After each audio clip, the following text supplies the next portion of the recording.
आप देख रहे हैं आपका अपना टीवी चैनल आरजे रमझाझर। जज्बात के रंग भरोसा के संग।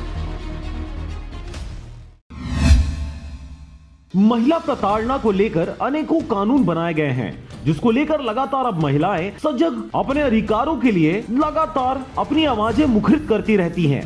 परंतु इस दौरान अनेकों मामले गलत तरीके से पुरुषों को फंसाने व पैसों की उगाही करने वाले भी सामने आए हैं। परंतु ज्यादातर केसों में महिलाओं के साथ हो रहे शारीरिक व मानसिक उत्पीड़न को लेकर महिलाएं सामने नहीं आ पाती। अति होने पर कुछ हिम्मत करके सामने आकर अपने अधिकारों को पाने में कामयाब भी होती हैं। ऐसा ही एक मामला सामने आया है बिलासपुर जिला के बिल्हा क्षेत्र में, जहां पर नमिता सोनी पति शैलेंद्र सोनी वार्ड क्रमांक 1 बिल्हा की निवासी है, जिनके द्वारा अपने ससुराल वालों पर शारीरिक मानसिक रूप से प्रताड़ित किए जाने व दहेज मांगने को लेकर महासमुंद जिले के सरायपाली थाने में लिखित शिकायत किया गया है, जिस पर धारा 498A 0/2020 34 भादवी कायम कर पुलिस द्वारा विवेचना किया गया। घटना बिलासपुर में घटित होने की वजह से बिलासपुर पुलिस अधीक्षक के संज्ञान में इस मामले को लाया गया।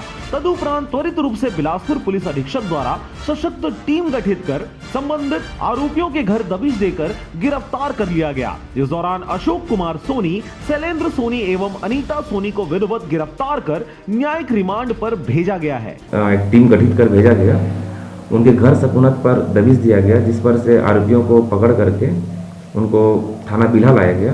थाना बिल्हा ला करके उनको विधिवत गिरफ्तारी कर जुडिशल रिमांड पर भेजा गया।